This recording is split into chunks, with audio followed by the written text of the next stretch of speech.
Hello दोस्तों, इस lecture में जो हम डिस्कस करेंगे वो हम डिस्कस करेंगे प्लास्टर वर्क और सीमेंट मोर्टार या मसाला।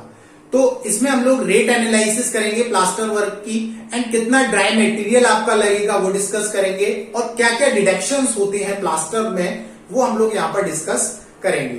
तो देखिए, प्लास्टर वर्क जब हम करते हैं तो प्लास्टर वर्क के लिए हमारे प्लास्टर की कुछ ना कुछ थिकनेस होती है। तो वो थिकनेस आपकी क्या क्या हो सकती है, 12 mm भी हो सकती है, 15 mm भी हो सकती है एंड 20 mm भी हो सकती है। तो हम लोग प्लास्टर की स्टैंडर्ड थिकनेस कितनी मानते हैं वो हम लोग सबसे पहले देखते हैं। जो हमारी स्टैंडर्ड थिकनेस होती है वो प्लास्टर की वो कितनी होती है, 12 mm। भाई स्टैंडर्ड थिकनेस प्लास्टर की 12 mm ही क्यों ली, तो वो देखिए होता क्या है, जैसे कि सपोज ये हमारी वॉल है, ये हमारा क्या हो गया, वॉल सरफेस हो गई। अब वॉल सरफेस पर हम लोग क्या करेंगे, प्लास्टर करेंगे। तो इस प्लास्टर पे इसकी थिकनेस कुछ ना कुछ होगी।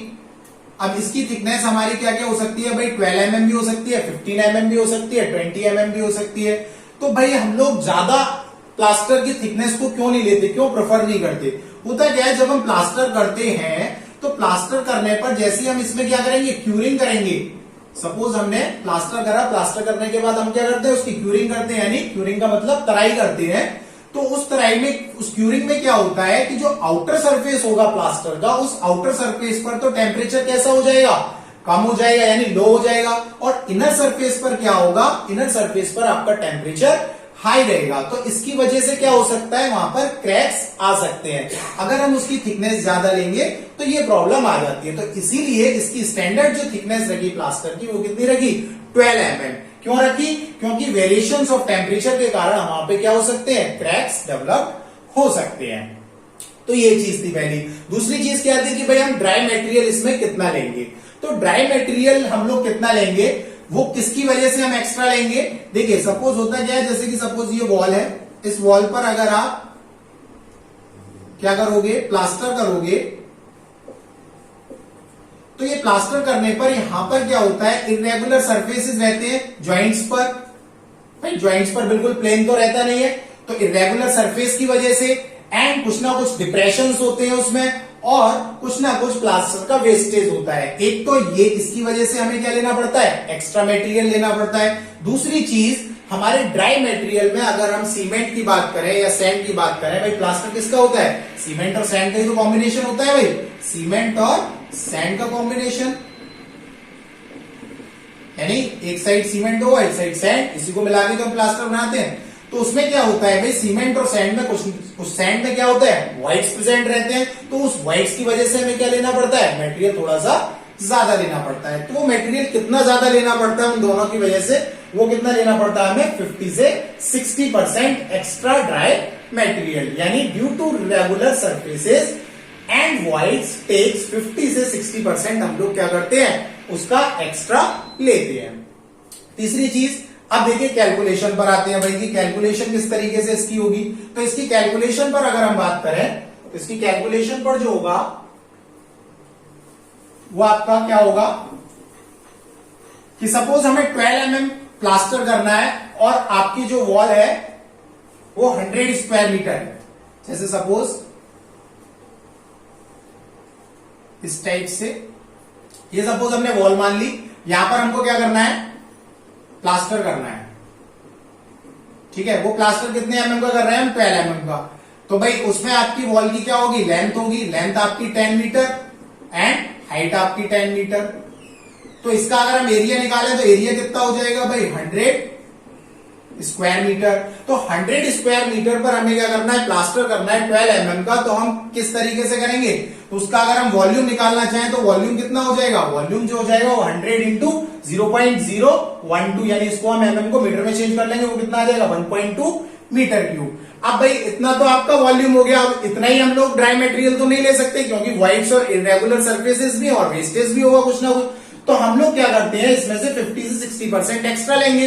50 से 60% इसका एक्स्ट्रा करते हैं। सपोज हमने मान लिया कि हम ले रहे हैं 60% एक्स्ट्रा, तो 50 से 60% के बीच में आपका क्या होगा, अगर आपका कोई क्वेश्चन आता भी है तो वो 60% पर ही ज्यादातर पूछता है। ठीक है, तो 60% एक्स्ट्रा लिया तो 60% एक्स्ट्रा कर देंगे, तो 1.6 से मल्टीप्लाई कर देंगे। 1.6 से मल्टीप्लाई करा तो 1.92 मीटर क्यूब या क्यूबिक मीटर आ गया। अब 1.92 तो ना लेके हम लोग क्या लेते हैं, उसको 2 मीटर क्यूब मान के चलते हैं। तो हमारा क्वेश्चन जो आता है, यानी हमें ये चीज याद रखनी पड़ेगी कि जब हम 12 mm प्लास्टर वर्क कर रहे हैं और 100 स्क्वायर मीटर पर कर रहे हैं, तो हमको कितना ड्राई मटेरियल चाहिए? 2 मीटर क्यूब चाहिए। क्लियर? इससे हम लोग कैलकुलेशन इसकी करेंगे। अब सपोज भाई 12 mm की जगह वहां पर दे दिया 15 mm का प्लास्टर, तो 15 mm प्लास्टर के लिए वही करेंगे, उसी तरीके से कैलकुलेशन, उस तरीके से कैलकुलेशन करोगे। 100 इंटू 0.015 और 60% उसका इंक्रीज कर दोगे तो कितना आ जाएगा? 2.4 मीटर क्यूब। तो उसमें जो हम स्टैंडर्ड मान के चलते हैं वो हम लोग कितना मान के चलते हैं? 2.5 मीटर क्यूब। तीसरी चीज, अगर 20 mm प्लास्टर ले रहे हैं तो 20 mm प्लास्टर के लिए भी वही कैलकुलेशन करेंगे, तो उसके लिए कितना लेके चलते हैं हम लोग? 3 मीटर क्यूब ड्राई मटेरियल। इतना हमें एक्स्ट्रा लेके चलना पड़ता है, यानी 60% हमें एक्स्ट्रा इसका लेके चलना पड़ता है। तो इतना क्लियर हो गया होगा प्लास्टर में, और इसको हम एक क्वेश्चन से समझेंगे तो वो आपको इजीली समझ में आएगा किस तरीके का क्वेश्चन आपके कॉम्पिटिटिव एग्जाम में पूछा जाता है, एसएससी हो या यूपीपीएससी, एई हो या कोई भी स्टेट लेवल का एग्जाम हो। अब इसमें एक और चीज आती है कि भाई इसमें हम लोग डिडक्शंस भी करते हैं, तो डिडक्शंस हम लोग किस किस तरीके से करते हैं वो चीज देखिए। देखिए होता क्या है, जब हम प्लास्टर कर रहे हैं तो प्लास्टर करने पे कहीं ना कहीं भाई वॉल पर कहीं डोर भी आएगा, कहीं विंडो भी आएगा, कहीं वेंटिलेटर्स भी आएंगे। तो ऐसा तो है नहीं है कि भाई डोर, विंडो और वेंटिलेटर्स पे हम लोग क्या कर देते हैं? प्लास्टर कर दें, ऐसा तो नहीं होता। तो वहां पर हमें प्लास्टर का डिडक्शन करना पड़ता है। तो वो चीज हम लोग किस तरीके से डिडक्शन करते हैं वो देखिए।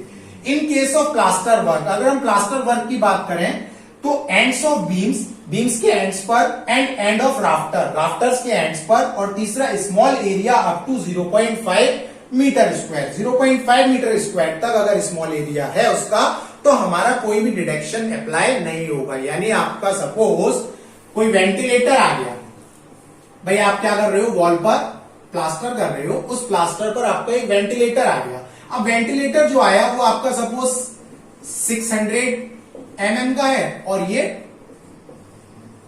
200 mm का है या 400 mm का है, 400 mm का मान लिया, तो इसका एरिया कितना हो जाएगा?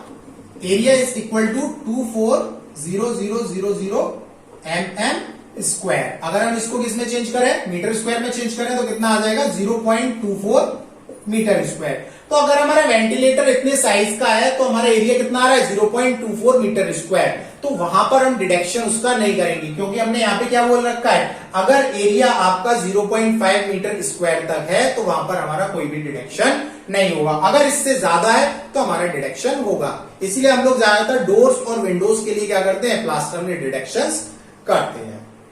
तो चलिए अब हम चलते हैं इसके एक क्वेश्चन की तरफ। उस क्वेश्चन से समझेंगे कि भाई हमारा कितना मटेरियल आपको चाहिए होता है। चलते हैं क्वेश्चन की तरफ। क्वेश्चन में क्या है? Find the quantity of cement and sand. Plastering की बात कर रहे हैं तो प्लास्टरिंग में क्या हुआ? सीमेंट एंड सैंड का कॉम्बिनेशन। तो क्वांटिटी ऑफ सीमेंट निकालना है एंड सैंड निकालना है। और कितने mm प्लास्टर है? 12 mm thick cement plastering 1:6 for 100 metre square. यानी एरिया आपको कितना दे रखा है? 100 मीटर स्क्वायर दे रखा है, और 12 mm जो है वह थिक प्लास्टरिंग करना है, यानी थिकनेस जो दे रखी है प्लास्टरिंग की वो 12 mm दे रखी है। तो हमें कितना सीमेंट लगेगा, क्वांटिटी उसकी बतानी है, और कितना सैंड लगेगा। भाई नंबर ऑफ बैग्स भी पूछ सकता है सीमेंट के, एंड क्वांटिटी ऑफ सैंड भी पूछ सकता है। तो इसमें हम क्या करेंगे? तो मैंने आपको बताया था कि भाई स्टैंडर्ड जो हम लेके चलते हैं कि भाई 12 mm प्लास्टरिंग अगर हो रही है, 12 mm plastering 100 square metre, 100 square metre, तो ड्राई मटेरियल हम लोग कितना लेके चलते हैं भाई? तो ड्राई मटेरियल आपका जो हमने कैलकुलेशन से निकाला था वो हमने बताया था कि 2 मीटर क्यूब हम लोग इसको क्या करते हैं? लेके चलते हैं। ठीक है, अगर 100 स्क्वायर मीटर नहीं पूछा है, कोई और स्क्वायर मीटर पूछा है, तो हम लोग क्या करेंगे? बेसिक कैलकुलेशन से करेंगे।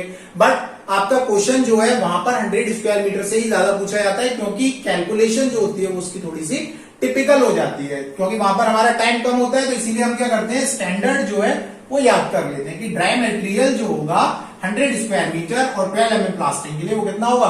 2 मीटर क्यूब। और 15 mm के लिए 2.5 एंड 20 mm के लिए 3 मीटर क्यूब। तो ये 3 हम लोग याद कर लेते हैं। 12 mm प्लास्टिक के लिए कितना ड्राई मटेरियल आ गया? 2 मीटर क्यूब। अब भाई रेशियो कितना दे रखा है? रेशियो जो हमको गिवन है वो 1:6 का गिवन है, यानी 1 क्या? ये तो सीमेंट हो गया एंड ये सैंड हो गया। तो हमें क्या निकालना है भाई? Quantity of cement. तो क्वांटिटी ऑफ सीमेंट हम लोग फाइंड आउट कर देंगे। क्वांटिटी ऑफ सीमेंट क्या हो जाएगा, सीमेंट का रेशियो कितना है 1, टोटल कितना है 7 एंड वॉल्यूम कितना है 2, यानी कितना आ गया 2/7। इसको अगर हम कैलकुलेशन करें तो कैलकुलेशन करने पर ये कितना आ जाएगा 0.3 cubic metre.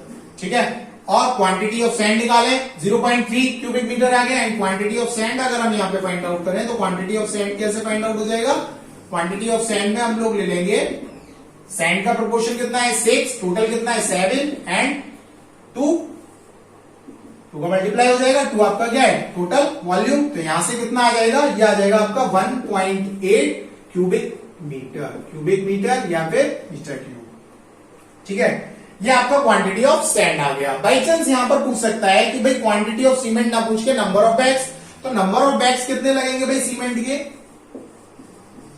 Number of bags मैंने आपको बताया था इससे प्रीवियस क्लास में कि 1 मीटर क्यूब में आपके 30 बैग्स लगते हैं।